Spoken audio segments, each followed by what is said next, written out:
The Omnic Weekly.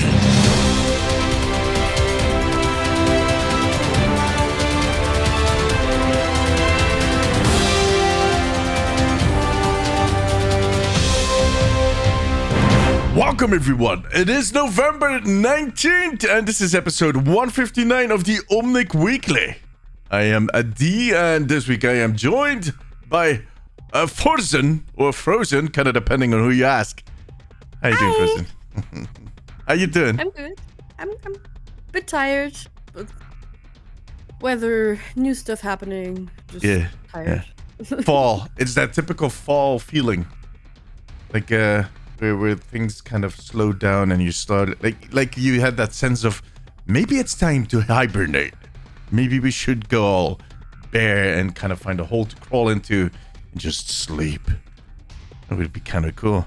I should stop talking about sleeping because it is very tempting right now. But anyways, snazzy new microphone. Look at that. Thank you. It is lighting up. It has all these colors. It's kind of mesmerizing to watch. For the people that are listening to this podcast, I'm terribly sorry. But you can see it on YouTube if you want to. Frozen has a new microphone and it lights up very beautifully. That is fancy. Mine does not do that. Mine just kind of is just like my soul. Always black, dark, metal. I wanted to color coordinate, Yeah, actually it does. I hadn't even noticed that. That is, of course, very typically me to not notice. Well, I am a visual designer, though. Anyways, Hannah could not make it today. LP could not make it today. I'm really still hoping to get the four of us at some point in the podcast. I'm doing some prayers, sacrificing some lambs. I even burned some stuff to get it happening. We'll see. I think we're slowly getting there to that point. We'll see if it ever happens. I'm hoping to see it happen before the end of the year, but that should not stop us from kind of doing this because there's so much to talk about. I mean, a lot has happened. I went to Blizzcon a few weeks ago. It's kind of crazy to say this, but it's already been 2 weeks since Blizzcon happened. That's crazy. Yeah, that's insane. Over 2 weeks. It just feels like yesterday. But yeah, we got to learn a lot about the future of Overwatch at BlizzCon. And then, well, they haven't been quiet at all. They've been talking a lot. So I think we just need to dive in immediately. No chitter chat about the weather or, I don't know, food this time around. We're just going to dive in. Frozen, did you get a chance to play Mauga while he was in the game? Yes. Yes, you did. Okay. Did. I did not. It really kind of sucks. Like I was there, but I was working, recording videos, and by the time I had like, let's say a half an hour to kind of play him, I went into this next to the press lounge. There was this test room where you could test all of the new stuff that they announced for Warcraft, the stuff they announced for Diablo, and of course Mauga, the new hero. And I logged into that. I went to one of the PCs, logged in. And they couldn't find another person to play with me. Oh. Everybody was at the Le Seraphim concert, and I was just kind of like, I roamed around on the map. I was on Samoa. I just roamed around a little bit with Mauga and just looked around and kind of shot some stuff randomly. And there were like 2 other people in my game that were AFK, just standing there. I bumped one of them, Reinhardt, into the water. One of my teammates. And that was about the fun I had with Mauga. But anyways, tell me about your experience. How did you enjoy him? Well, he was fun. That's what I have to say. Like, I tried him a few times. I also tried Ana against him because as an Ana main, of course, I'm curious how is she gonna counter him. And first when I played him, he felt weird because he's quite different. Like the closest I can probably imagine is like kind of feels like Bastion in some sense, but more tankier. Like Bastion, really? Yeah. Maybe it's because you can just, like, when he's in turret mode, he just shoots, and that's basically what you have to do with Mauga, because he heals himself through damage. Yeah. So it was not weird to have, like, 21k damage. It was pretty normal with him, because, like, and he was pretty easy to melt through. The supports basically both had to focus him in order to keep him him up. alive somehow. That was quite tough, but in general, like his usability and his cage mode, which pair beautifully with some ult. We had some beautiful Nice combos. teamwork. We had beautiful combos, but he was a lot of fun. Yeah, I'm looking forward to testing him myself, because in the meanwhile he also changed. I think that one thing you said is that he is very difficult to kind of keep up, that he has a difficult time surviving, and that is something that Blizzard also noticed during their test weekend, is that people seem to have a difficult time keeping him alive, and that is what they changed. They did quite a lot of changes to his survivability. That should help, but I think we'll see when he comes out on December 5th, if that is actually going to help, if that is going to be the case. It is kind of hard to predict at this point. But yeah, I kind of like his kit. I've only seen it in theory. Like, I love the fact that he has his 2 Gatling guns, or well, it's not Gatling guns, it's rail guns. No, is it even rail guns? I don't know. Whatever. Guns. And one of them applies a fire debuff, and the other one crits the fire debuff, which creates this kind of loop. There's almost a rotation that you're going to use, and that will heal you eventually. So that is kind of cool. In close range, you can fire with both weapons at the same time. It also runs through your ammunition, which is 300, twice as fast. Yeah. But it gets very imprecise in long range. You can poke with him, but you have to use one gun at a time. For that, it's actually pretty good to have an Ashe on your team, so because her setting on fire also counts for his crit damage. Yeah, it's just and Torbjorn too, right? Torbjorn too, like his ult. Yeah. So it just matters if like they're on fire and he can use his crit gun. Yeah. But like both guns at the same time are so imprecise. Like over a certain range, you won't be able to kill anyone with that. Yeah. Okay, that is so good you just to have know. to use one at a time. Yeah. Which you have used to. Okay. That kind of sucks that I didn't get it tested. Otherwise, I would have kind of known that myself too. But another thing that he can do is his charge. That is also one of the reasons that he dies so easily, is that, like, it's with Reinhardt. If you give people a charge, they'll charge in. We've seen all those. We've known those Reinhardts. We have a few of them in our community. People that, because they have that one charge button, they'll use it as soon as it is off cooldown, not caring about the fact that you're going to survive or not. That is what I've seen happen a lot with Maga, is that people kind of just charge in with him. But yeah, he doesn't have a shield, nor does he have like the mobility that a Doomfist has. Like, from my standpoint, he felt, or as far as I could see, rather, let's put it that way, he felt like a mix between Reinhardt with his charge and then kind of Roadhog Doomfist, like, because of the way that he kind of, well, is a brawler. In the end, like, he is there to disrupt. He's very flashy, but like Doomfist, you're quite right that he's so vulnerable when he's alone. Especially since he has no way to get out. He doesn't have Doomfist's movement abilities. Yeah, exactly. So like the only thing he can basically do to protect himself is ult. Yeah. Because that creates like this huge barrier around him. So if people go in there, they face this huge chunk of meat with unlimited ammunition. Yeah. Who's just gonna melt you, and outside he has this barrier, this shield to like protect him. Yeah. So his best defense is just attack. Yeah, they also buffed his other ability, the one that basically his cardiac what is it? Cardiac overdrive, yeah. But from what I've seen is that also kind of helps to keep you alive, because it's not only his passive, that also kind of helps out to we'll see. I mean, it is clear. Honestly. Sorry? He needed that with he needed a buff, yeah. We'll see if it's going to be enough, if they overdid it a little bit, but it was kind of an interesting character. I mean, what I loved about the whole announcement, and I know it's been a few weeks, everybody has talked about this, but let me just go back there for a second. Like, what I enjoyed so much about their announcement is that they broke that fourth wall. Like that, like, as Maga kind of was talking to the camera as if he knew everybody was waiting for him. Like, that we had been, that they had been holding out on us with kind of pushing him back and back and back. It's just kind of a nice thing to do. He seems like a character. He seems very, how do I put this? There must be a word for this. Kind of, Yeah, I'm looking to see the clown, but like that one guy in the group that is always kind of poking fun, making fun, taking nothing too serious, while actually taking everything very seriously. You know those people?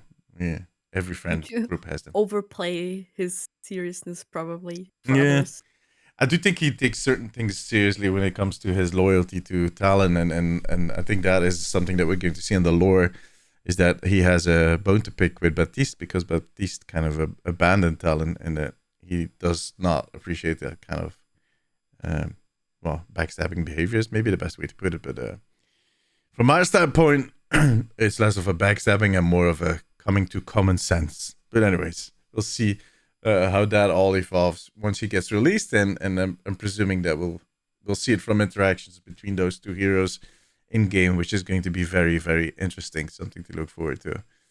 I'm quickly kind of want to run over, like I said, BlizzCon has been 2 weeks, and I made plenty of videos about it. A lot of other people talked about it already, but I want to quickly down the other things that they announced, because it was very interesting to see what kind of aces they had up their sleeves. Because we knew they were going to announce a new hero, and they would be looking forward, but we did not know exactly what that was going to be, apart from stuff like competitive 3.0. But for instance, the Clash mode that they introduced was kind of a surprise. It was interesting. A lot of people were weirded out by the graphics they showed, but I think they explained Clash mode pretty well. You were Which weirded is out by kind the of graphics? yeah, like I saw some comments about the graphics. They were like, "Yeah, they look so weird." I'm like, "What is weird about the graphics?" Yeah, It's it's just just a there a to scheme. it's a tool to explain to you how this works. Let me To show like you visualize. PowerPoint, guys. This is what it looks like. I mean, Yeah, yeah. it was well explained, and it's gonna be interesting. I cannot say anything about that yet. No, If we what I didn't. think I of it don't. because Yeah, we haven't tried gotten it. more. Yeah. Yeah. No, if I feel like with the whole Clash mode, I can't shake the feeling like that. That was a very, I'm not going to say last minute decision, but it kind of came from left field. Nobody kind of expected them to announce that, and especially because we had been talking about those two CP maps and how people missed them, and they had been telling us till not too long ago that they definitely had plans for them, but nothing concrete just yet. But turns out that they do, because Hanamura is going to be reworked into Hana something else. I don't remember the Hanuka? Hanuwaka, yeah, something like that. Which is basically another street in Hanamura. Hanaoka. There we go. Yeah, yeah. So they're going to reuse that map, repurpose that map, take all the art and make it into a new map that is going to be fit for that mode. And just kind of, it turns out that there was a mode that they actually had back in Project Titan, which was the predecessor to Overwatch, which was a project that was canceled, and turned it into. So I feel like it was the last minute decision, but it seems very interesting. So in case you missed it, it's basically you have 5 points that are aligned really like very linear. So there's not like in Flashpoint where they're kind of positioned all over the map. No, it's very linear, almost like a road where you have 5 points that you need to capture. And the team starts out, each team has 2 points that they already own. And then there's the middle point that is owned by nobody. And that is the one you start out with. The spawn rooms are both on the points that are adjacent to that middle point. So basically, at point 2 and point 4, those are the spawn rooms of each of the teams. And they charge into that middle point. Whoever captures that middle point will start challenging the first point of the other team. And then they'll fight their way back and forth. They might capture it, they might not. They might eventually end up losing the middle point again and being pushed back to their side.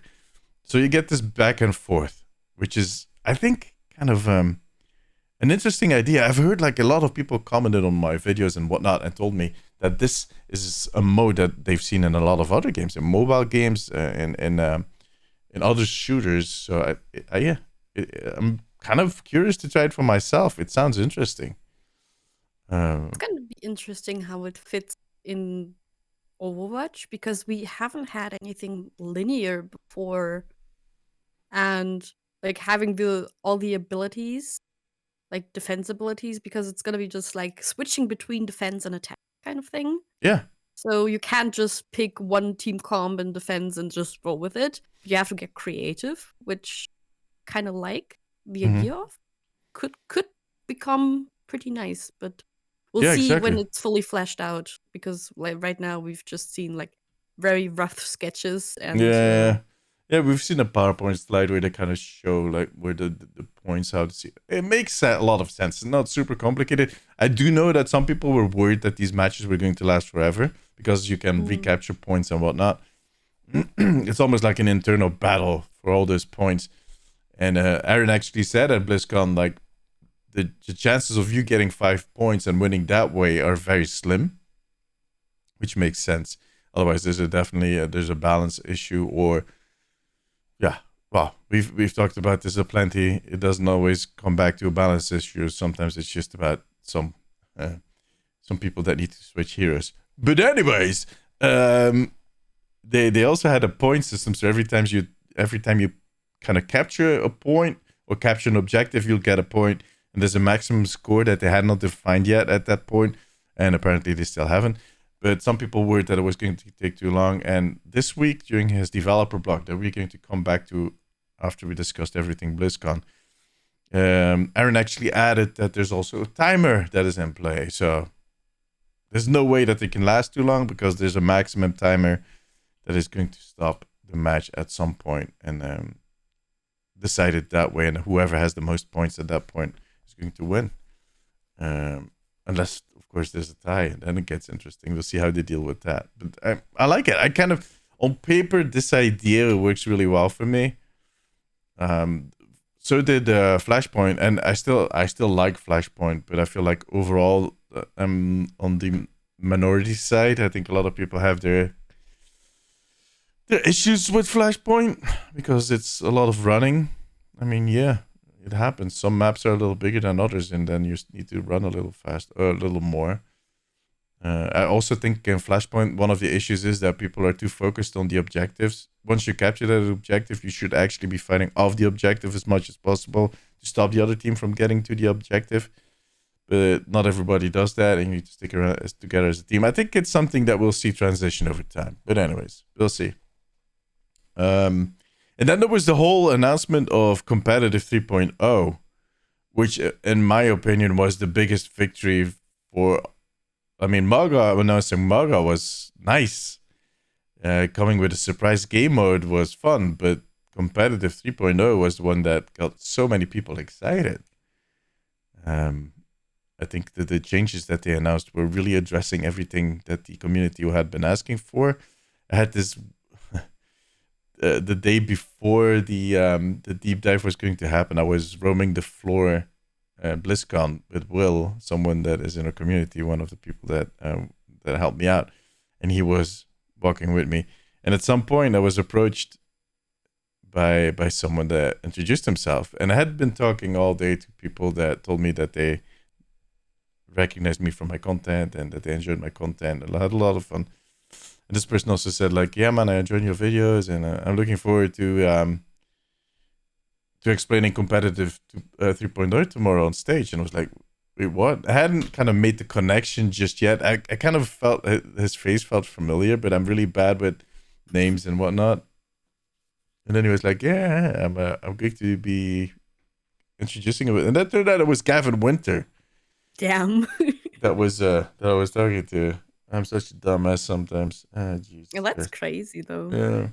But he was a really nice guy, and he we talked for about 10 minutes, 15 minutes, and I could tell that he was he's a fan of the game. He was a fan before he joined the team, and he has his idea of what competitive needs to feel like, not as much as what it needs to look like or how it needs to work, but what it needs to be the result, how people need to enjoy it. And that was kind of his standpoint and everything, and I think that shows really well. I think it really kind of shows that the competitive experience needs to be a fun experience, and that it needs to have the transparency and all these elements that people have been complaining about. He recognized them and just addressed them, and kind of I don't think I saw any kind of feedback that was super negative about what they told us about competitive. I don't know if you saw something come by. A lot of people compared the system to how it was before in Yeah. Overwatch 1. Yeah, of course. There's always going to be people that go like, oh, they go all the way around to just end up where they started. I mean, but it's not the same, or it's not. It might be similar, but it's still a strength if you can address, hey, we tried something new, it didn't quite work, we have to change it a tiny bit, and what works, honestly. Yeah. Like, I mean, as long as people enjoy it. I do think it's a very different system from the original. I mean, that whole SR thing, and that is one thing that Aaron said, that the reason they work with these percentages and with this bar that they're showing you how far you are within your certain tier,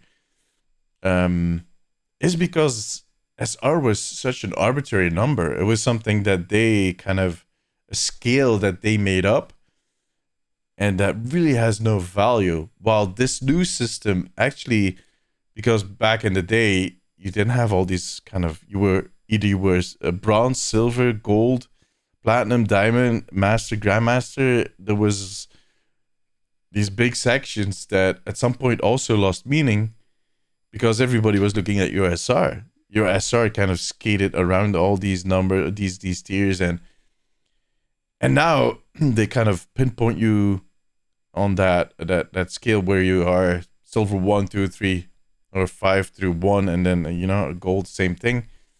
But it feels more, I don't know how to say this. It feels like the whole tier system got more of a value through that. And the fact that they now show you how you progress through it without kind of showing you your SR number, for me, feels like they basically hit what they wanted to do while also kind of giving into the demands of the community. And I think, Definitely. yeah. And I think it's a little easy to just kind of go like, oh, they ended up back where they started. No, not really.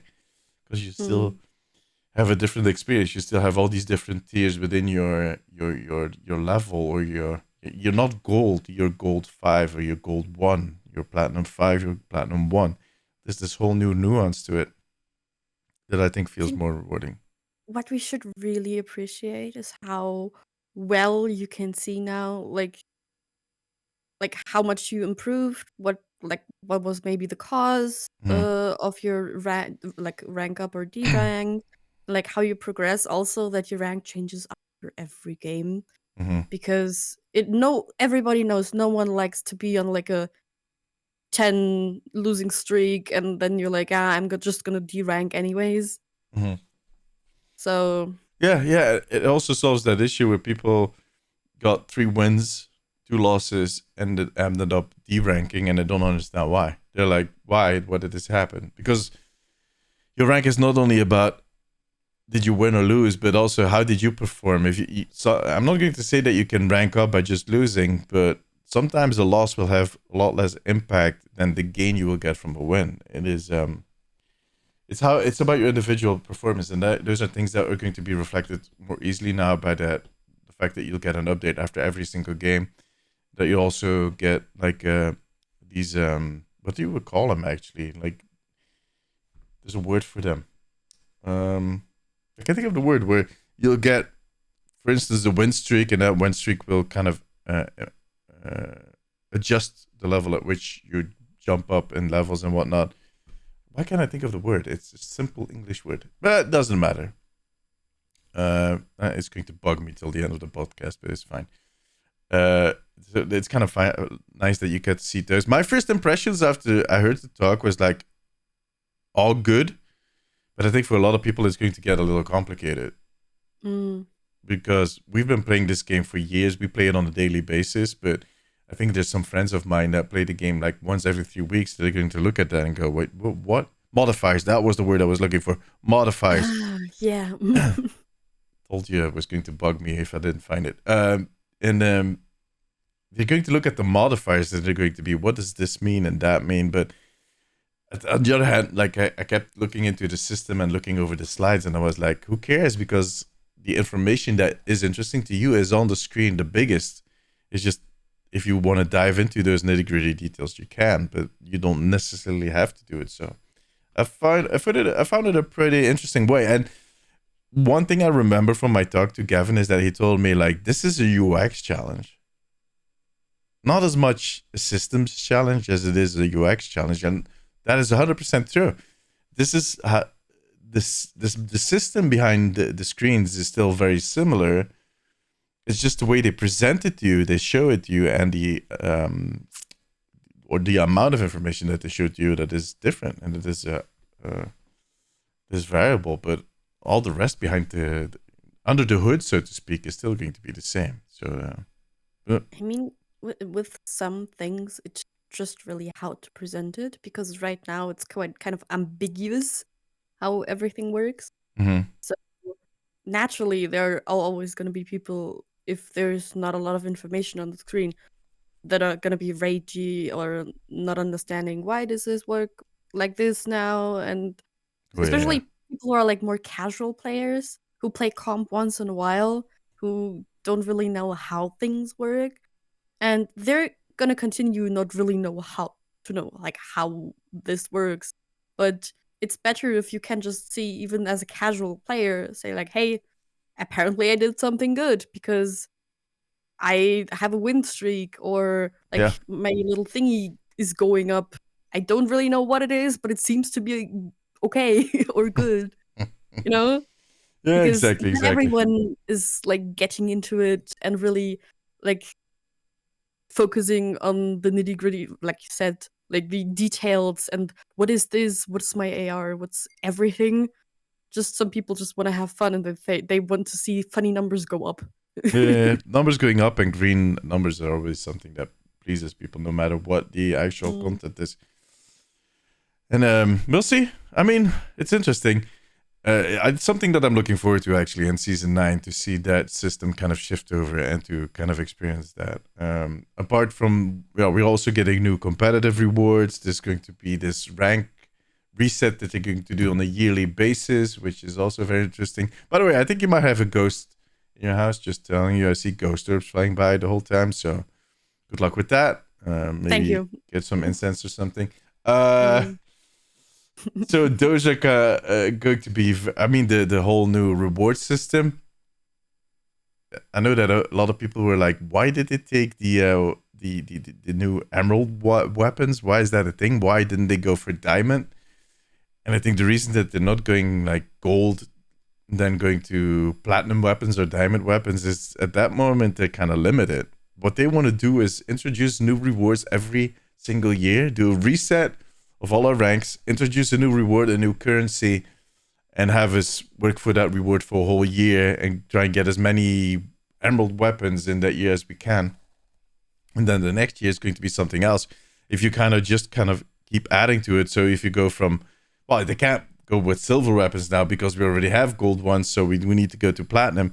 In a few years, they're like, okay, so what do we do next? So they kind of decided to go for teams instead of incremental value arced, I don't know what to call it, weapons. And I noticed on Twitter, there was at some point someone said something about, I would love some pink weapons. And there was a developer or an artist that kind of retweeted that and tagged his colleague and said, see, I told you so. So at some point they might have discussed pink weapons. So we'll see what they come up with in the next few years. But I think competitive definitely was one of the biggest wins in this whole presentation. I mean, if you have themes for weapons, there's just so much more possibilities. Also, if you can still buy the old stuff. You don't have to get the new weapons if you don't like how they look. You can just buy the old ones or wait for new ones to be announced. Yeah, I'm kind of curious how that is going to work, because they didn't really clarify that. They said at some point that there's going to be a separate currency. But how are they going to relate to each other? Like, can you still get gold weapons at some point? Or yes, you will always still be able to get gold weapons. With the new currency, you can still get old weapons. Okay. But with the old currency, you can't get the new amulet. Oh yeah, it's just that way. So you will always be able to buy the old weapons. So, for example, for people who don't have all the gold weapons, who maybe don't like the emerald ones because they don't like green or anything, they can just keep buying the gold ones until maybe they have something new that they like. Yeah, that's going So to be me. I'm not a big fan. I mean, the way they look now, they just look green. And Emerald has this kind of translucent thing to it that maybe if they get that in the weapons, it could be beautiful. But I'm I mean, not a if it big fan of looks green. like actual crystal, I might consider. Yeah, If they actually manage to make it look like they're holding crystals that are shaped like weapons, which yeah, would be really cool. But I'm not the biggest fan of green, so yeah. Me neither. Me I might neither. just try to get more gold weapons because I don't have a lot. Yeah, yeah. But yeah, you could still be able to, like, I had to research a bit for this because I was also confused. But you will always be able to get gold weapons Okay, too. cool, cool. Thanks. I wasn't that wasn't clear for me. Okay. Let me see. Oh yeah, of course. We also got to see the new. This was the first ever. I mean, in all the years that I've been following Blizzard, I've never seen this happen. It also happened on other franchises for Blizzard, like World of Warcraft. But they showed off the next 3 heroes in different. So we got to see Maga, and on top of that, we got to see 3 heroes in very different gradients or levels of detail. So we got to see Venture, who is going to be the DPS hero that is coming in season 10, which is a digging hero. I had the chance to talk to the team, the hero design team at some point in an interview, a group interview. And I asked them at some point, but they kind of avoided my question. But like, are you guys confident that Venture is not going to cause another streak of technical issues? Like, how much did your tech artists hate you when you started thinking about an underground hero? And they kind of looked at me like, what do you mean? Like, yeah, for instance, Kiriko has a teleport, and Kiriko has broken so many times since she was introduced, or in the combination with others, that you feel confident that. And then they kind of explained the test cycle to me, and I was like, all right, never mind. Like, I know what a test cycle is, and you probably had the test cycle with Kiriko too. But I'm just kind of worried about Aaron. Also, it wasn't Aaron. Alec Dawson also said to me, like, yeah, but she's not really going underground. Yeah, I know that. I'm not a moron, but you are going to have a hitbox. You're going to have something there that is going to interact. And like the idea I had for, like, let's say that Kiriko teleports to Venture, and at that point Venture goes underground. Like, what happens to Kiriko at that point? Is she like abandoned somewhere in the middle?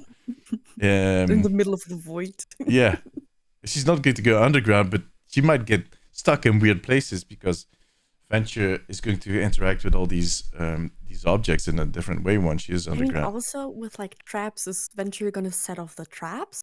Is he gonna get stuck? Is he just gonna dig under it? Yeah, I think those answers they have pretty. I think they have kind of set those. I mean, they did the same thing with the Roadhog trap and the rework, but we'll come to Roadhog in a second. And just like I always see these things happen once you start breaking kind of the boundaries a little bit of what you usually do, teleporting through walls, that kind of stuff. Kiriko was a good example of how that art tech kind of got wonky at some point. Now, one thing that is I need to add to the Kiriko thing is that they kind of started out with some other tech that they pushed and pulled to make it work for Kiriko. So that was also part of the problem. So it might not be an issue at all. We'll see. And then we had Space Ranger, the next support hero that is coming in season 12. Venture we got to see in action. We saw some gameplay. It looked interesting. I also learned, by the way, in that panel that all of her abilities do damage. So when she burrows underground, it will also damage you if you get caught. If she burrows under you, she'll damage you by just kind of passing through, which is kind of a fun detail. Space Ranger. Sorry, go ahead. I'm sorry, I have to correct you, but it's they. Yeah, sorry, my apologies. What did I say? She. Yeah. And I saw a lot of people being confused, and my initial reaction was this character has non-binary written all over it. It just needs a froggy hoodie and we're good to go. And like an hour later, I think Koba sent me an article and says, "Yeah, Venture is gonna be like the newest non-binary hero." Like I was just like, I saw that coming. They're just so coded because everyone was so confused. Like I saw all kinds of pronouns in every way. I was like, gosh, I love this. I'm going to make so many mistakes. I know, like I had such a difficult time with what is it called? What are they called in Apex? The one with the Raven. They're also I don't know Apex. yeah, and I also kept calling them him. It's just Mm. because I'm an old Gen Xer, you know. I'm like in no way wired to be sensitive to that at all. So I'm just kind of when I start talking, I'm not thinking. It's just talking. It's Mm. going to happen. It's Apologies in just a advance. matter of getting used to it. Yeah, I I mean, mean, it is. They are the first, so yeah, exactly. I know I'm going to make a shit ton of mistakes against that. I already know. So if you want to get angry at me, get angry at me. But I can't help it. I'm sorry, mate. also, as I not think Space Ranger is still a code name. They haven't decided if like she will keep this name or not. No, it's it's a code name exactly. I Mm. don't think it's going to be Space Ranger. But they look like Diva had her mech shrunk a little bit, and it's like a She mix looked between so Iron Man and cool. Diva. Yeah, Yeah, she looks so good. Also, she's gonna be the first hero from the Mars colony. yeah, which we didn't know existed. I Hmm. hadn't heard about the Mars colony and Overwatch before. And then there was an extra hero in there, like in some of the presentations, they showed the overview of heroes and they used these icons. And one of the icons for there was a new tank hero added there, with just one of those cartoony icons that they make for new heroes, where they basically make a caricature of the hero. And it showed the next tank hero, but it's very difficult to make anything out of it. But look, we gotta look at the next tank hero, so that is good. And that is kind of fun. And yeah, I mean that is a first for Blizzard. I've never seen them do that. That was crazy. Yeah, This just shows how serious they're taking their statement of giving us more communication and more information. yeah. Which I mean, I don't know, remember who said it, but one of them before the presentation said the PR team's probably going to be very angry with There us. was it was Arnold that said it. Arnold Chung. Mm, but it Yeah, just shows how seriously they take it and take that, and I enjoy it. yeah. They do. They do. Uh, It's kind of interesting in the way that they showed us more, but they stayed overall. They stayed very much on the surface. We didn't get any nitty gritty details about how they got to Maga. Yeah, what they did for Maga, they did the deep dive, but usually they tend to share more in detail what their short term plans are, and now they shared the more long term plans, but they stayed a little more on the surface. And I mean, those are the choices you need to make. I hope that at one point we'll get more panels like we used to have at BlizzCon, because now the panels were kind of limited. But I also feel that has something to do with the shift that we're seeing at Blizzard right now about their communication. Because the same thing happened in Warcraft. For instance, in Warcraft, they announced the fact that they were going to do this one mega expansion that was basically 3 expansions that were it's this whole story arc that they introduced that is going to be 3 expansions long, and they want to push out these expansions quicker. They don't want to do it every 2 years, but want to try to do it every single year, I think. And they shared all this information, kind of similar to Overwatch, kind of going a lot further into the future, but staying on the surface, not giving as much details of what is going to come exactly. And I mean, they did give details, but not like they used to. But then, after BlizzCon, they suddenly kind of gave a detail from something that is coming really soon that surprised everybody. And I think that is just it. They're kind of giving this, at BlizzCon, they're giving this almost an overview of everything that might be happening or is going to happen in the next year. And then they start kind of punching things in as they get closer and kind of revealing these details and extra things that we didn't know were coming. Like, they didn't talk about the Roadhog rework at all at BlizzCon. And then the next week we got to see the Roadhog rework in action. And I think that is going to be the new Blizzard, is where they keep it kind of high up, kind of no detail, give you a good overview of everything that is going to happen in the next year. And as you get closer, they're going to throw some surprises at us, kind of surprises with new pieces of content, give us details that we did not expect to see. And I think that is a good evolution. I think that is interesting. Instead of just kind of gradually releasing everything as you kind of near it. Like the day before an event starts, you suddenly see all the skins and everything kind of thrown at you, and you're like, what the hell? This is way too much. Kind of trying to dose Makes it. things more exciting in the long run. Yeah. Especially since a lot of people, like BlizzCon is a perfect example of just a lot of games being there and being present. And giving an overview might help with like getting people who are there for World of Warcraft, but they see something cool at Overwatch, like, hey, they got 3 new heroes. They look kind of cool. I may want to check that out sometime. Like this broader overview might be better for broader masses or like Yeah. broader people. And once you start getting interested, then they can give you all the details, which kind of makes sense because no one's gonna care about the details if they see something like, I don't know, Yeah, I didn't exactly. know about this. This is kind of weird. I'm just brushing over that. But if they get you interested in the first place and you want to know more from yourself, there's gonna be more interest in the detail. Yeah, exactly. I think it's a better way to communicate. We'll see how that pans out over the next. We've seen them try and do these changes several times up till now, so I'm always kind of like, let's see. This has been my let's see, or we have to wait and see. It has been my my mantra over the last, let's say, 3 years, because the will is there. They definitely want to change things up. Like the few people that I got to talk to that work at Blizzard, that work in the team, you can tell that the whole Microsoft deal and Bobby slowly fading out and disappearing, that is kind of bringing some new energy and some hope to the teams, and that the overall vibe is a lot more positive than it has been in the last few years.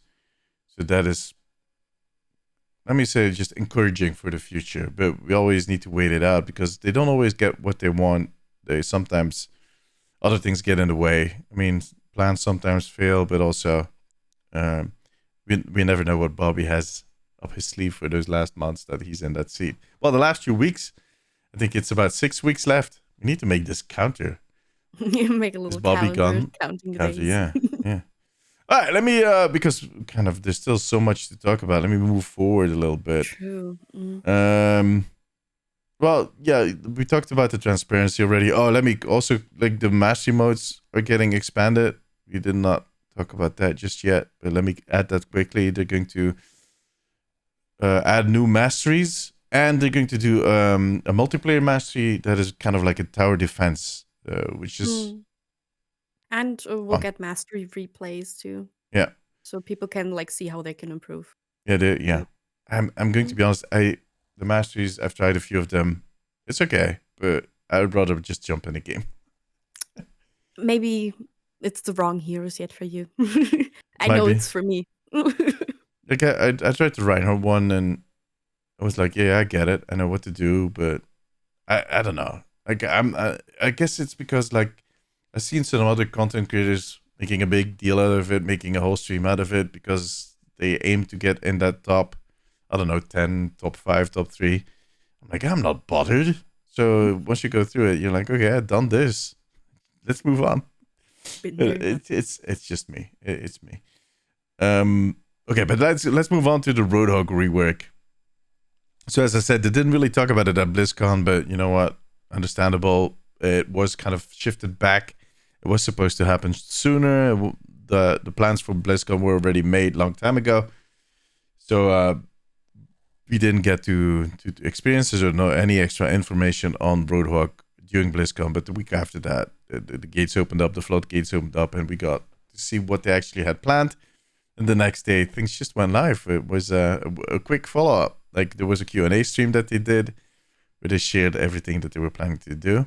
In case you missed it, well, it's kind of hard to miss. But anyways, his primary fire was changed up. They basically kind of made a mix of his old primary fire and secondary fire that allow you to still have the spread when you're close up, kind of hit as much as possible, but also to give you 4 big projectiles in your shot that go pretty far. And I've tried it, and like in the Colosseo, for instance, when you have that first corner, or that, it's not even a corner, that arc that you go up through, I think it was yesterday or the day before that, where there was an Ana somewhere in the back just sneakily keeping her tank up. I could reach her from that far. I was just shooting at her and taking damage. She took damage on her. I mean, I'm going to say that it was the whole arc, but it was a lot further than I actually anticipated. So they changed this primary fire. The secondary fire was removed, and instead they put Take a Breather, his healing ability, on that right mouse click, which for me was the biggest thing to overcome, was that change. And I had this instinctive urge when anything was too far off to start right clicking. And then I started healing myself. It was like, oh shit, yeah, of course. And then when I wanted to heal, I used the wrong button. So it was kind of confusing for those first, let's say, 20 to 30 minutes. And then occasionally after that, it still happened. But I think that is the biggest challenge to overcome here. His heal is now on there. And the fun thing is, you can dose your heal. Like back in the day, you click the button and he would just inhale and it would all be gone and the cooldown would start. 8 seconds later, you could do it all again. Now you can kind of heal for 2 seconds, let go, and your resource meter, because there's a resource tied into it now, will start filling up again. And then you can interrupt the research charge and already inhale after 1 second. You can wait till it fully recharges. You just have this more like resource that you can keep up. And there's no way for you to refill it a little faster by damaging like Mora does. But still, it's there. And you can heal yourself more consistently and fill the gaps if your support is reloading or your support is kind of helping out a DPS that is suffering or that is about to die. You just keep yourself up. And in some instances, before the buff, because they buffed them in the meanwhile, I could out-heal my secondary healers like pretty easily, which was insane. Like 5 to 6k healing in one match was not rare. And then on top of that, so that's the primary fire, Take a Breather. They gave him a new ability called Pigpen, which is a trap, much like Junkrat's trap that he throws out there. But instead of trapping one single person completely locked in a spot, it basically throws this network of cables out that slow everybody down that kind of walks into it by 40%. And it does damage. And the initial damage is 60, and every second it does another 30 damage if you stay in that circle, which I'm going to be honest, it's pretty easy to get out of. Like the 40% is a little, I think it might need a little, I think they should bump it up a little bit, in my opinion. It's a little too easy to get out, especially on Lucios. Like on Lucio, if I'm playing Lucio, I just can't, there's no way that it kind of damages me. I'm in and out with it the second. It's insane. I mean, either you destroy it. I think the most smart way is to just throw it into a group and hope it doesn't get destroyed, then hook people into it. Yeah. Because otherwise, like, if you put it somewhere, like, of course, like, some people are not gonna see and like trigger it, but otherwise you walk out of there quite fine. Where it gets dangerous is when you get hooked in there and you are in front of Roadhog in that, because you can just one-shot so many characters. That combination, it's crazy. But that's what I like about it, is that back in the day, people were complaining about his one shot where he hooked you in and then shot you immediately. That only took the planning within that 1 second. You needed to be in the right spot to hook someone in, and as soon as you attached your hook, that one shot combo was almost guaranteed. Where in this case, you actually have a third thing coming in, where you need to think about your trap placement. You need to hook them in and then get the shot. There's all 3 elements to it. So if you can get a one shot at that point where you plan accordingly, where you kind of have the foresight to know that if I drop it right here, I can pull this one in and then kill him. Well, you earned it. I'm going to be very honest. I'm like, okay, you got me there. It's almost like a Widow or a Hanzo getting a really good shot from a difficult angle. Annoying as an Ana, if I'm honest, because his like hook range is still, in my opinion, too far. Some people might disagree, but he shouldn't be able to get me when I'm that far in the back line. First, let me be very honest. Like an Ana, you're his biggest nightmare. You can pester him so much, and he's going to bite back. Of course, he's going to bite back. But if you, as an Ana, this like that is the only thing that scares me when I'm playing Roadhog is an Ana and a Reaper combo. Because the Ana will flask you and the Reaper will just burn you down instantly. Like there's no way you can get out of there. And it's not only a Reaper, by the way, but an Ana, when I'm playing Roadhog, Ana is my biggest enemy. And yeah, then the way you pay for that is there's always going to be a stubborn Roadhog that is going to go, no, I'm not switching. I'm not switching. Like there's many Genjis that stick and face a Winston. And they don't care that they're going to die 20 times in a row. Do you think that buff that early was justified? I don't think so. I think it was a little too soon. I think I would have given it a little more time. Either the numbers that they saw on their end were so far off from what they expected them to be that they kind of went, oh shit, we need to buff him right now. Or they got influenced by some big voices in the community. And that again are the high level players. And those are the people that can pull off a lot of different stuff with him that other people can't. That I don't see other players kind of so I don't know. Like now what they did, let me explain for the people that missed it, but with this buff. Oh, I need to think about it. I almost forgot what they just did. Let me quickly get my notes up. I thought I was going to just do it from the top of my head, but yeah, wait. I have the details here somewhere. Okay. Okay. So his total healing was increased. So the total healing he can do went up from 450 to 500. The damage reduction was increased from 30 to 30. So back in the day, his damage reduction used to be 50 or 60. I'm not 100% certain. So while he's inhaling, he takes a certain amount less damage. They brought that back to 30% because they were like, yeah, you already got that flexible heal. They bumped it up back to 40 again. And the maximum duration was reduced from 3 to 2.5 seconds. Now, that sounds like a nerf because the number is going down, but it actually means that he can do the full of 500, which is a bump up, in a shorter time. So in a shorter time, he's doing more healing. So if you would kind of transfer that to healing per second, it was bumped up substantially because of those two numbers combined. And the recharge time, which used to be he had an 8-second cooldown between his take and breathers, which is now kind of different because it's flexible. You can, if you want, you can heal yourself every single second, but you need to keep your resource in mind. But the full time to recharge that resource, let's say you use all of it, went down from 12 to 10 seconds, which is approaching that 8-second barrier. In case you're going to be a dumbass and kind of inhale all of it every single time you use it, you're getting close to that cooldown again of what it was before. And that is something I noticed really well. I've seen a lot of people telling me like, yeah, D, but he needed it. I felt he died a little easy. Look, this is my honest opinion. Like, whatever. I'm saying this after I've played him like for 2 days like everybody else. And I felt personally like I needed more time to get used to the new kit and to get used to whatever I was doing with him. But on the more expert levels, it might work out. On my level, at the lower levels, at the metal levels. And I saw someone actually commented on my videos that said, dude, you're completely right. And this happens on our higher levels. He was top 500. Happens on our level too. Where he comes at this point where he can heal himself so easily that he just becomes this feeder. He becomes this battery for everybody else to charge their ult off. And I've given this one example. I've frozen. I don't know if you were in that game with me. It was during stream where I was playing Orisa and the enemy hog. Yes, I was. Yeah. That was crazy.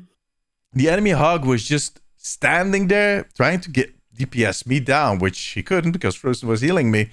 And he just kept taking my bullets like a really good boy. But he got my ult. I used my ult, and at less than 1 minute I had it back because he was just feeding me. He was feeding me. I was just shooting him straight in the face, and he was inhaling, and trying to get a shot in between. And I just got my ult back, so I pulled him in with my ult, and Frozen flashed him, and then I threw a javelin in his face, and that was the end of it. And we won that game. Was crazy. Yeah. So that's what I'm worried about, that if you keep bumping that healing up, he's going to think, or some players are going to think, that he's invulnerable and they're just going to stand there. How I play Roadhog is that I use the barriers to kind of take cover, peek around the corner, throw out my trap, pull someone in, one-shot them, get back behind the barriers and hail. I have this whole rotation where I try to take as least damage as I can to make sure I always have a resource to heal myself up in case my supports die. Kind of have this whole system and this whole rotation. And before the buff, that worked perfectly. After the buff, it just got easier. But I've been facing a lot of Roadhogs. I have Roadhogs on my team that are just feeding and become this battery for the ult of the enemy team to be charged way faster, and then you lose. I don't know. That's my thing.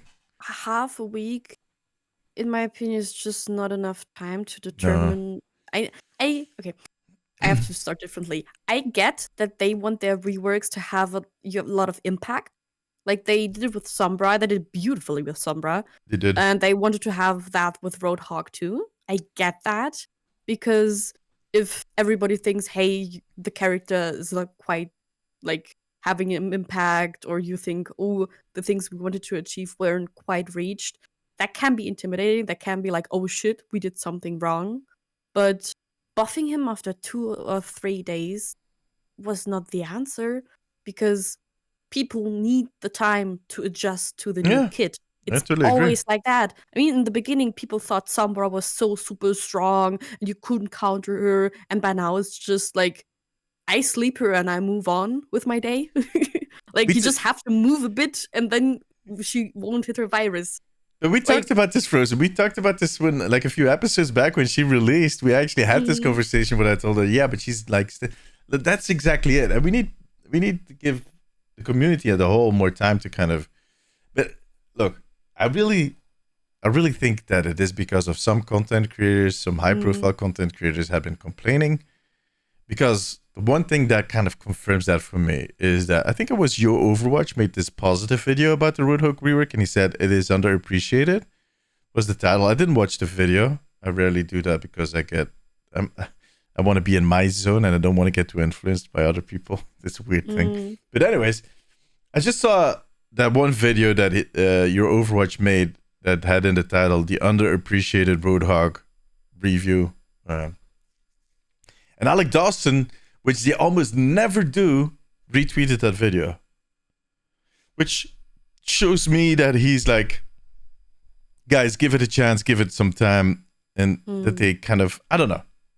I can't shake the feeling that something that it might possibly a combination of what they saw under data.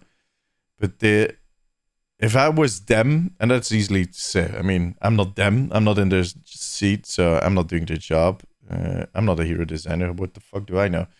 But if I was them, I would just kind of have this rule like, we need to give it every rework that we do, we need to give it at least a week for people to adjust. And no matter how much they complain. Honestly, ideally too, but at least a week. Yeah, exactly. At least a week. Minimum. I mean, if they see something really exuberant after a week, you can, but not after 2 days, I think. Even if it's like really crazy, give it that we suffered through this for a week. But we need to kind of go to this place. I know some people will hate me for saying that, or some people will complain as soon, even before it is released. Go ahead. It's better to have solid numbers after a week, because things are gonna be different. First, the second, the third day, numbers are gonna be different, quite different. And after a week, you're gonna have a better overview, a better like median from what you can go on. If you really think, okay, this might be adjustable, but after 2 days, I think it's easy to get a bit carried away and overboard, either with nerfs and with buffs, because you don't have enough data, in my opinion. That's what I mean. That's like, I have Hana in my head like, no, talking about data. No, but like, you always need, for field studies, for anything, you need consistent data, and 2 days is not long enough. No, exactly. There's too much emotion if you that's my perception. There's too much emotion tied into it if you change that already after 2 days. And I have to be honest, like, I've seen a lot of content creators kind of get worked up about changes that they do very aggressively and making these big titled videos that are very negative, that are basically pooping.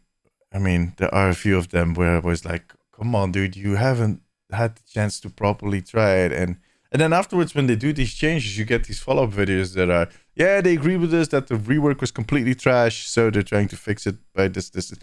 Like, no, what? No, like, Jesus.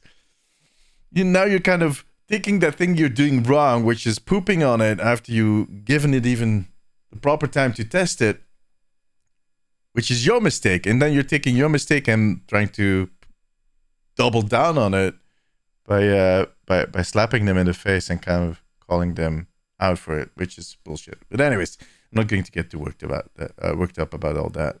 I'll just do my thing. But I'm going to be honest. I've been enjoying his rework. Is Roadhog the strongest tank out there? No, he's not. I think he is counterable, especially when there's an Ana in the enemy team. You need to be very wary. Also, an Orisa will shut you down pretty quickly. He gets countered pretty easily. On the other hand, he is in a better place than he was before. He definitely has a lot more fun aspects to it. And I think there's a whole part that we still have to discover about his pick pen, how we can use that more wisely, how you can be way smarter with your take a breather. And once people are going to figure that out, we're going to see a bigger bump. Like Doomfist is a good example of that. People kept complaining about Doomfist. I've never seen so many Doomfists in games as I've seen in the last 2 months, because people at some point kind of started, well, of course, also with the fact that the some of the changes they did to other heroes, which is kind of interesting. Like, let me slide this in. When I was doing that interview, one of the questions I asked Alec Dawson was like, I do understand that the perception that we have as players of the state of the game can be very different than the actual state. For instance, everybody feels like Orisa is very overpowered, but she actually is not. She's doing good, but she's not the strongest hero out there. And Sigma and Reinhardt are doing way better. But how do you deal with that perception? How do you shift that perception of people? Because perception is very important. And Alec agreed, like, perception is super important in what we do. And he says, like, the way we deal with it is just finding that cause. And that cause doesn't usually, when that perception is wrong, that cause does not lie with the hero itself, but lies with all the other heroes around Orisa, the ones that enable her and the ones that counter her. The ones that enable her might be too strong. The ones that counter her might be underwhelming. So you get this, or the ones that she counters might be, there's this whole field of heroes that keeps getting bigger and bigger and bigger. That also, you're not just tuning that one hero, you're tuning that whole field of heroes and the impact that they have on each other, which is an insane challenge. And that is, I think, what happened with Doomfist too, why so many people are playing Doomfist. Like, the changes to other heroes kind of put Doomfist in a new spot. And I think that is going to happen once Maga joins the roster. We're going to see that happen again, and Roadhog might slide in there perfectly. There's going to be this whole new dynamic. I'm happy with what they changed to Roadhog. I think the buff was a little too soon, and I think we'll see how it pans out. It might stay this way. It might get tuned down a little bit. They might do something different. In my opinion, and I've said that in one of my videos, I think I would love to have them take a look at Pigpen. And I've said it before, I said it before during the podcast, maybe get a bigger radius, or not the radius, but the bigger slow, like bring it to up to 50%. I don't know. There's a few things I think they could do right there that would make him more tanky instead of just giving him extra health, because we don't want him feeding. But we'll see how that all kind of evolves. All right, let's see what else we got to talk about. Oh yeah, the Aaron Keller did a new director's take, his first director's take after BlizzCon. So there was a lot he probably had to discuss, or did he had to discuss? Not probably. And he shared some interesting insights on the Maga weekend. He said that the Maga weekend was a big success. I already had, during that interview I had with the hero design team, someone asked them, like, what is your feedback on the hero test weekend? Is it working well? And they were like, yeah, we kind of like it. And this time around, it kind of panned out this way. It kind of worked out this way. That was, it was kind of, well, a bit of luck involved to get it done. But we definitely want to do more of this in the future. And Aaron kind of confirmed that, like, we kind of like these test weekends. And we not only want to do them for Heroes, we also want to do them for other big pieces of content, which I really like. I mean, the test weekends are not only great for the players who get to try out either new modes, new heroes, like prematurely, but also it's great for the team to just see how people respond to it, how they like it, what they like about it, what they don't like about it, and just see like the whole balancing before that, which kind of takes away the surprise of, is this gonna suck when it comes out? Is Mar gonna be completely overpowered or underpowered when he comes out? It just eliminates those risk factors because they already know how he kind of performs over the weekend. Yeah. They can already adjust tiny things, which might not be perfect, but it's gonna be better than if they do it after he got published. Yeah, exactly. We've seen that with Lifeweaver. I mean, Lifeweaver came out, that was so underwhelming. And then they did all these adjustments to his control scheme. They buffed him a few times. But by the time he actually got to a spot where it was really good, nobody was kind of willing to play him because they all felt like he was underwhelming, like that perception problem again. And this time around, not because of other heroes, but because of himself and the way that his release was, well, fumbled a little bit. And still to this point, I think Lifeweaver is one of the most potent and strongest supports in all of the game. But he's not being played that much because people kind of are like, oh, remember him? He wasn't that good. That definitely changed. And I do think doing these test weekends for more than just heroes. I mean, we used to have PTR, but nobody played PTR. They installed this whole server where we could test things. People logged in once, and that was it. They'd never look back at it. They got to try the new hero for a few matches, but that wasn't really the experience because those servers were very unpopulated, so you had to wait a long time, and everybody wanted to play. It was not optimal. Then they did the experimental card, but they kind of had the same problem.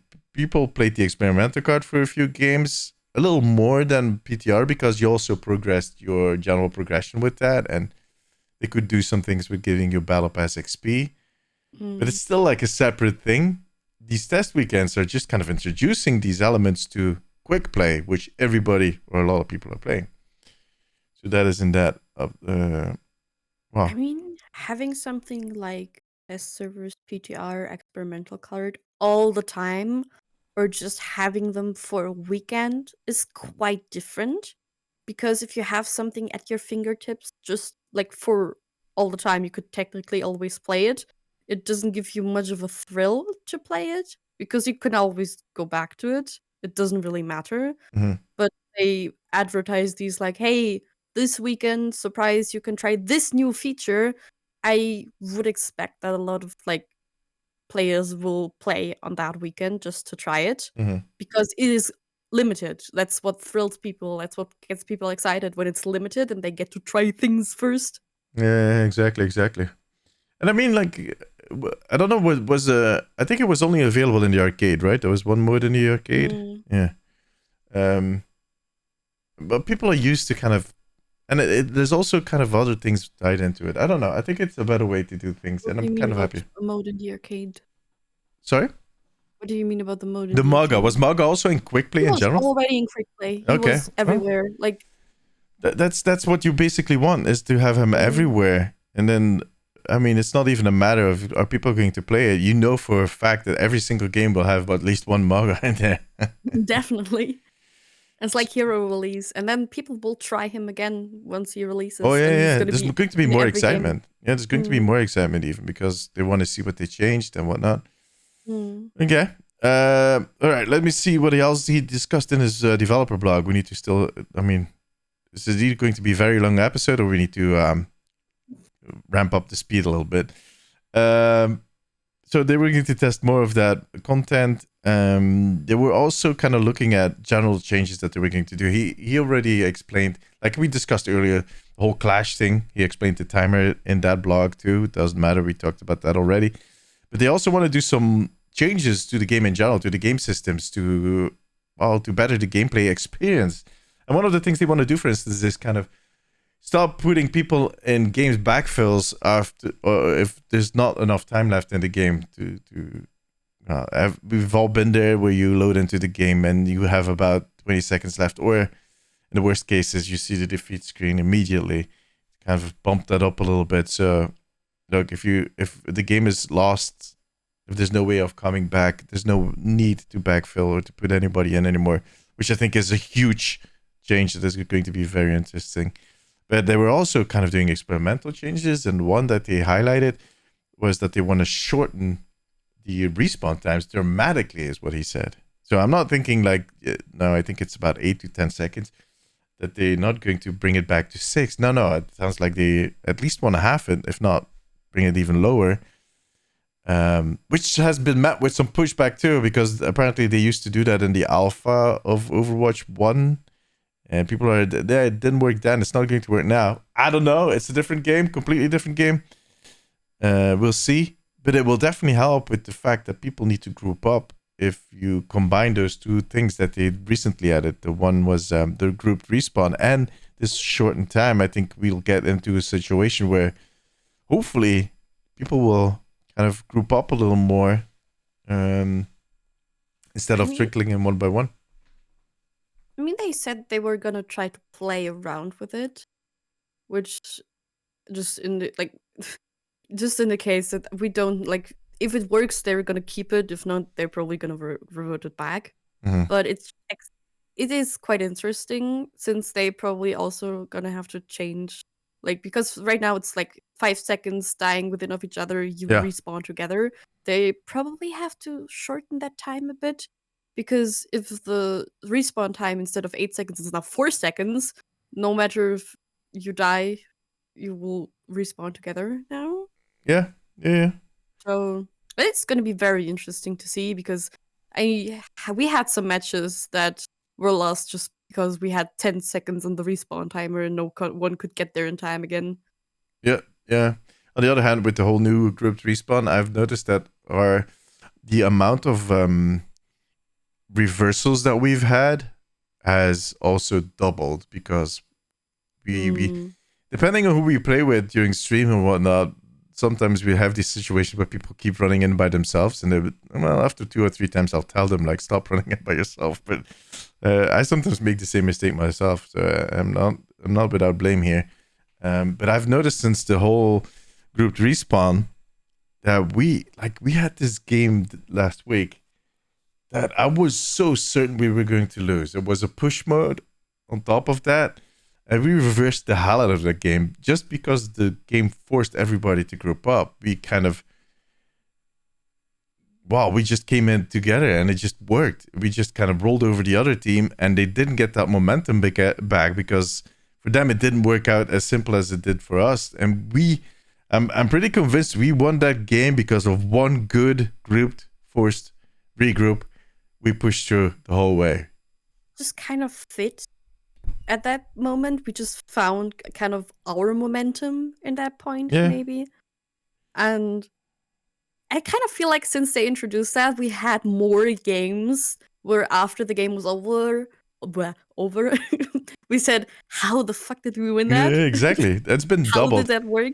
And Frozen always follows it up with the wise words of, this is why you never leave a game in Overwatch. Yeah. And it's true. It's true. Like, I need a shirt. Yeah, but for every comment I've had on whatever piece of content I make where people go, I'm not going to wait out a game there's people that leave games because they don't like the mode, because they don't like the map, or because they didn't get to pick their favorite heroes. And those people are going to have a difficult time in the years to come, because that's life. Deal with it. There's another group of people that just think like this game is lost. And in Overwatch, a game is never lost. If you're still kind of honing in or kind of hitting that same button that the matchmaking is broken, it's not. The matchmaking was broken at some point, but it's so much better now. And we've had these instances where we feel rolled, but we buckle down, we switch some heroes, and we group up, and we just turn this thing around, and kind of the enemy teams is suddenly like, wait, what? Did you guys toggle on your cheats or something? Because this is put on the gamer socks. Yeah. because it just is a full reversal. And that is why I enjoy Overwatch. That is why I love that game, is because anything is possible if you just kind of pick the right heroes, if you switch things around, if you work together, you get shit done, and you can still win it. And talking about people leaving the game, I had at some point asked on Twitter, oh no, no, actually that was kind of funny, come to think of it. So I posted a tweet going, hey, I'm actually wondering what the results are of what the measures that they've done. So in case you missed that, if you leave a game, or like 5 games, at least 5 games, you need to leave at least 5 games. If you leave too many games, you'll get timed out. You won't be able to queue up. If you keep doing it, it will go up to half an hour where you can't play Overwatch or quick play. Deserved. Yeah, exactly. So what I've noticed is that we've definitely seen less leavers, but the problem is not. There's still plenty of people that just don't give a flying, but they will still leave. But I definitely noticed like those carousel games where just people keep leaving and leaving, and your whole team is replaced 2 or 3 times throughout the game. That those are kind of gone. I have not seen a lot of those since. So I just kind of did this tweet, just going, hey, I wonder what the impact has been of those changes and what Blizzard has seen. And Jared Nose actually replied to that. Well, you might want to keep an eye on Aaron's next developer blog. I was like, oh, nice. Like is it coming out tomorrow? Is it next week? And just at that moment that I sent him that tweet, Aaron Keller published his blog, and Jared was like, how about now? I was like, oh, damn. Look at that. Smooth. But yeah, then they showed off the whole thing. And it turns out that they've seen the lever number drop by 20%. That is pretty substantial. I think that was the highest number was quick play, which was 20%. The others were tiny bit lower, but overall about 20%, which is crazy. And it's so nice because when you have levers over and over again, it just diminishes the chance that you win by so much. It does. And I think from those 20%, there's definitely going to be a few percent of people that just stop playing Overwatch because of it. But that's fine. I mean, good.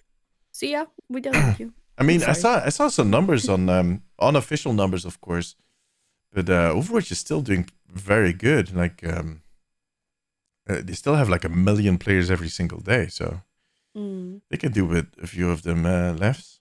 I mean, as long as I get my queues, I'm fine with it. As long as you don't have a hissy fit Genji who just dances around and no, because you don't want to pocket him. Okay, oh, sorry. Jesus Christ. That was so sad. We had a Genji in our team. We were 4-stack. And he demanded from Frozen to pocket heal him. And she was like, no, there's like a team of 5. I'm going to heal everybody. And he just like a toddler refused to do anything anymore. Just threw a little hissy fit, yeah. Yeah, threw a little hissy fit and was standing in a corner and just kind of.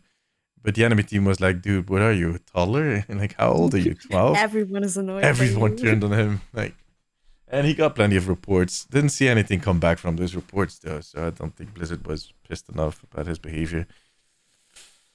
But yeah, kids will be kids.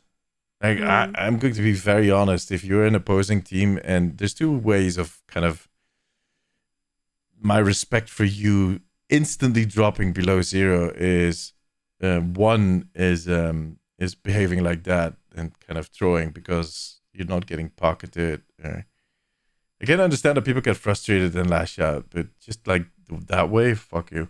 And then GG easy. And it's like, yeah, fuck you. Nothing is easy about any of these games. And it's always the people that did least on their team. It's not going to be the super accurate Hanzo or the Reinhardt that was perfect in his charges and that used his ults very smartly. That is going to say the GG easy. It's always the one hero that actually got carried so hard that is going to come in with the GG easy. It's always because they did nothing, but they want to feel like they did something. And they want to put down other people to make themselves feel better.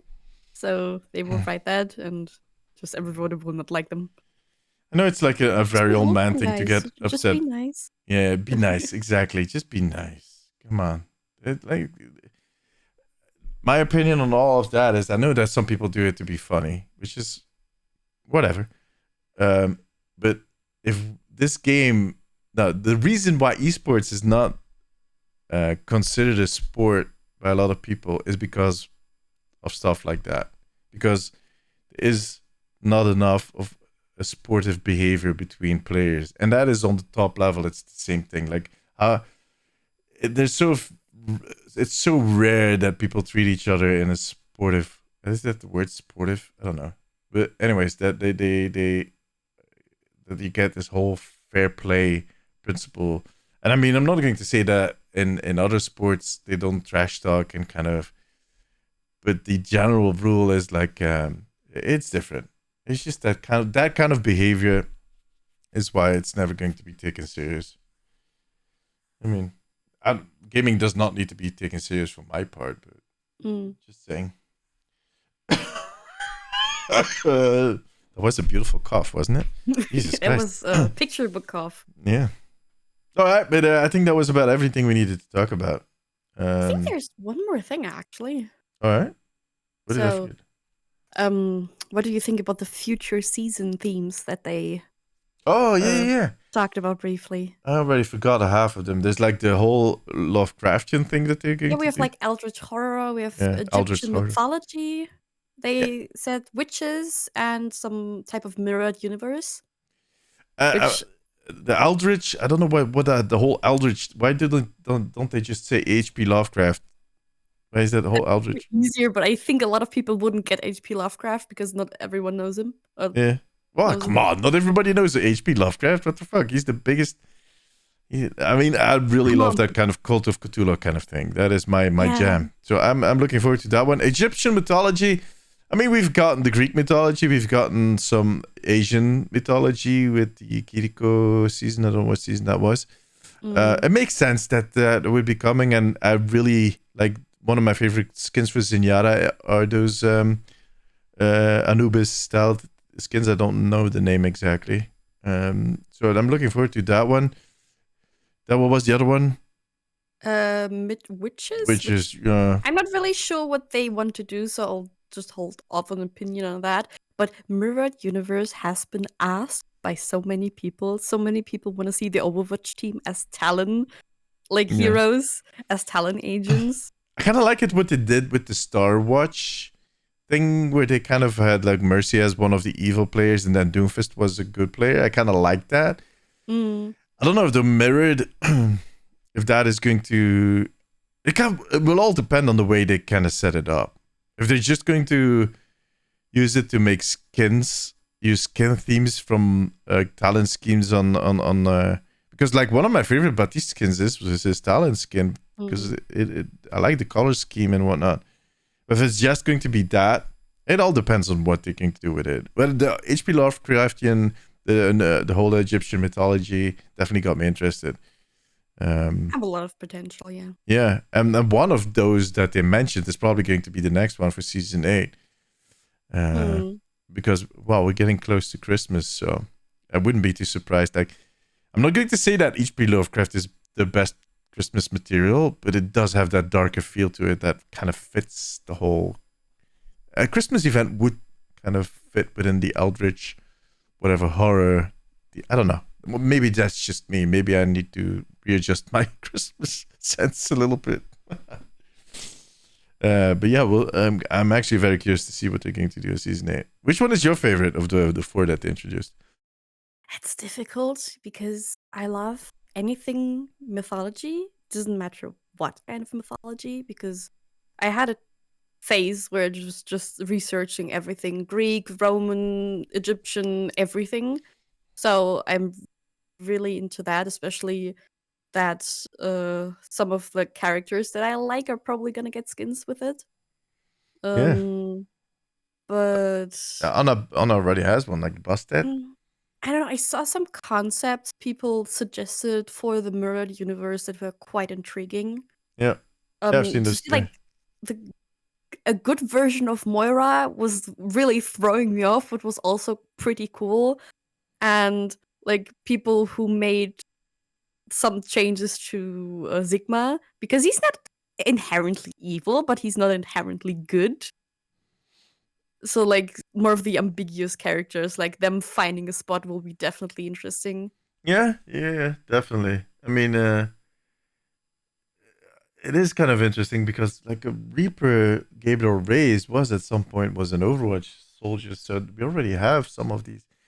I saw one for Tracer, for Talent Tracer and whatnot. That was kind of I don't know. I think there's some interesting things they can do with it. It will all kind of depend on the execution and well, what else comes with it. It can't just be skins. I think it needs to be more to that. I think we've gotten used to that. Like everything has gotten a little more in depth. Like look at this Lysurfim thing they did with the whole game mode.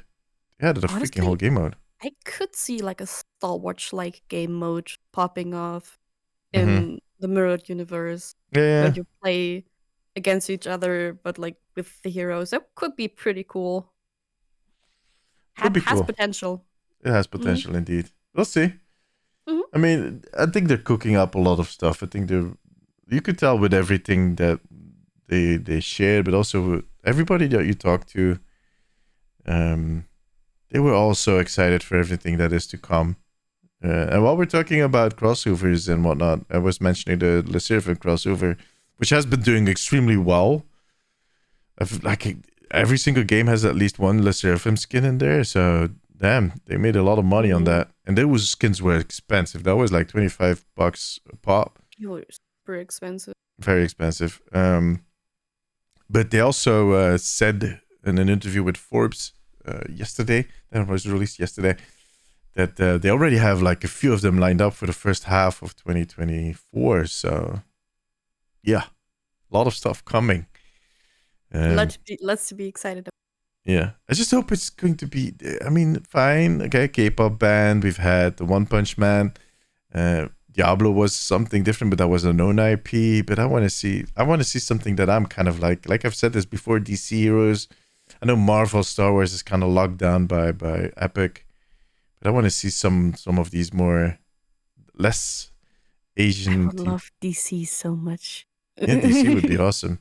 That is, I think, my top favorite right now. I mean, I would say Marvel, but Marvel is so done, and there's so many games already that do Marvel crossovers. Give me a DC crossover that is a little more interesting.